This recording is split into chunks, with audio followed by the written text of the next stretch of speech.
How's it going, everybody? It's the Pure Wolf here, and today we are playing what is it called? It's like Awakening Summer or something like that.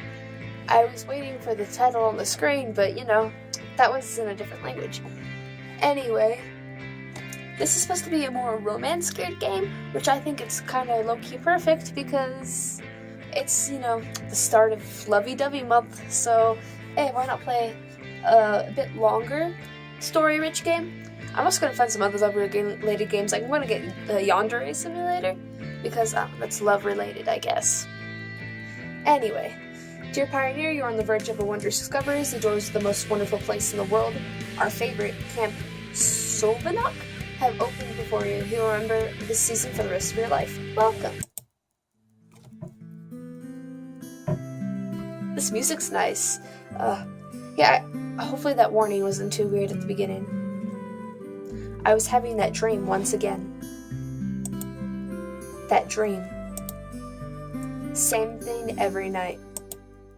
But it's all forgotten in the morning, as usual. Maybe it's for the best. Only a glimpse of memory will remain, of gates, half opened as if inviting me somewhere, with two frozen stone pioneers standing close by. And also that strange girl, who keeps asking me.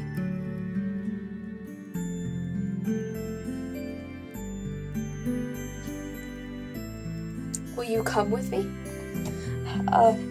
So this story hopefully will be a little bit higher quality than the first one we did, the first visual novel that we did.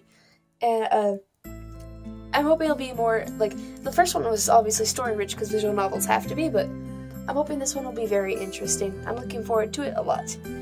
Obviously, there's still going to be some grammar things, but that's because it's being translated over, and sometimes some things are changed in translation. But anyway, let's get right into it again, I guess. Okay. Come, but where? And why? And where am I, anyway?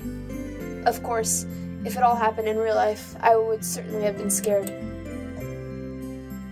Well, what else was one expect to feel? But this is just a dream. Same one I see every night. There must be a reason. You don't have to know where or why to realize something is really happening. Something desperately seeking my attention. Since everything that surrounds me here is real. As real as things in my own flat. I can open the gates, hear the hinges creak, brush the crumbling rust away with my hand, inhale the fresh, cool air and shiver from the cold. I could.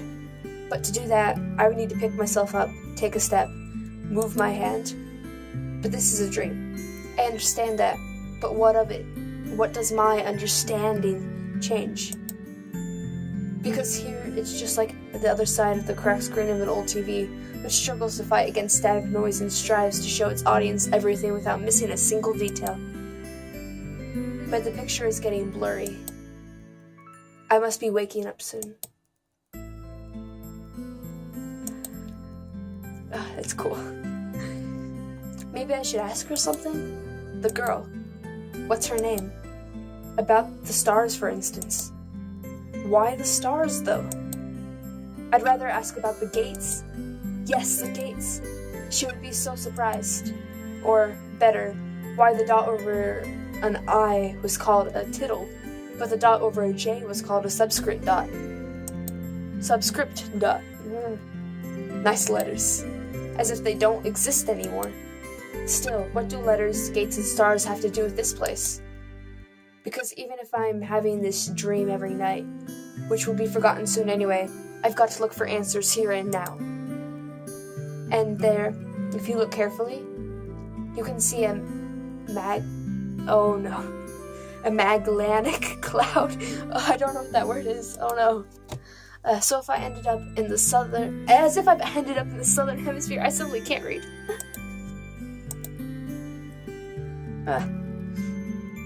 In a dream, there are small things that catch your attention. An unnatural color of grass, impossible curves of straight lines, or your own distorted reflection. While the real danger, which could put an end to everything right here and now, seems trivial.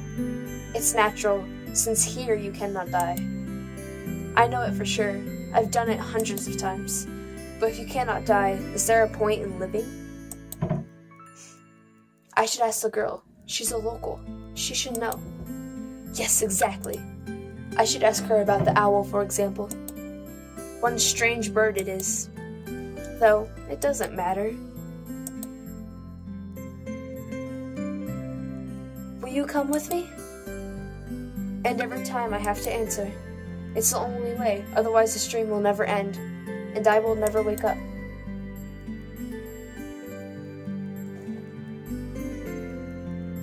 I'd say yes. I mean, why not? Every time, it's so hard to decide on the answer. Where am I? What am I doing here? Who is she? And why does so much in my life depend on this answer? Or maybe it doesn't? It's just a dream after all. Just a dream.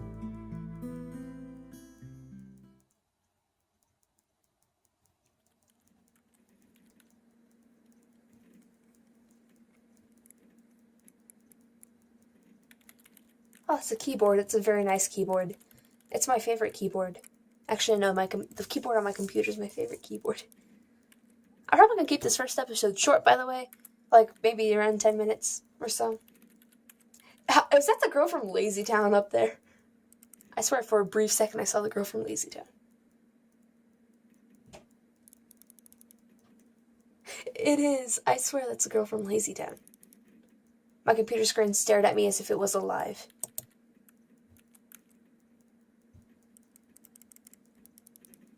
Sometimes it really did seem to me as if it was conscious of itself, had its own thoughts and wishes, ambitions, that it had feelings, could love and suffer.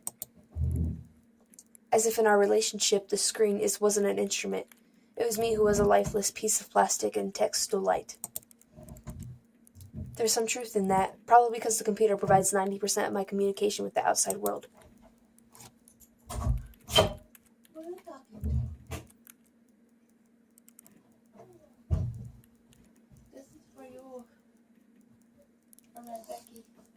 Oh, thank you.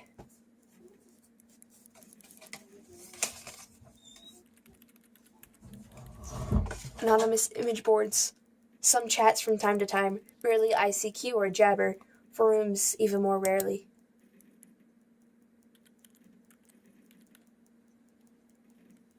People on the other end of the internet cable simply do not exist. All of them are simply creations of its sick imagination, an error in the source code or a kernel bag, which started living on a life of its own. She just can't talk.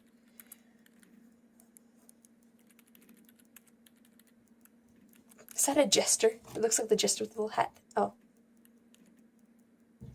This looks like a goat jester. Okay. Oh my god. If one looked at my existence from the outside, such thoughts would seem crazy. A psychologist would surely give me a bunch of sophisticated diagnoses and maybe write me a doctor's referral to the loony bin.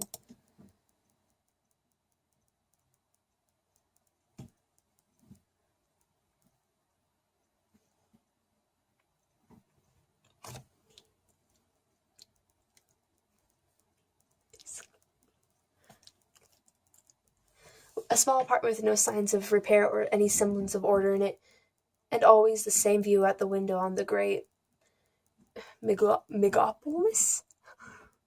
Megalopolis? I don't know. Running somewhere day and night. Such are the conditions of my life. I think the game is Summer Awakening. Well, of course, it didn't all start like this.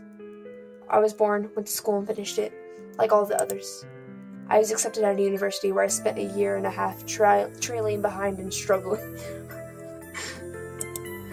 I drifted through several jobs. Sometimes it was working out quite well, sometimes I wasn't even getting decent money for it.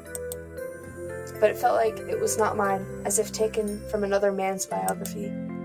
I wasn't living life to its fullest. I was looping over and over in a monotonous cycle. Like in the movie Groundhog Day. It's just that I had no choice in how to spend my day, and every day repeated itself, the same vicious spiral. A spiral of emptiness, misery, and despair. For the last few years, I just sat in front of the screen all day.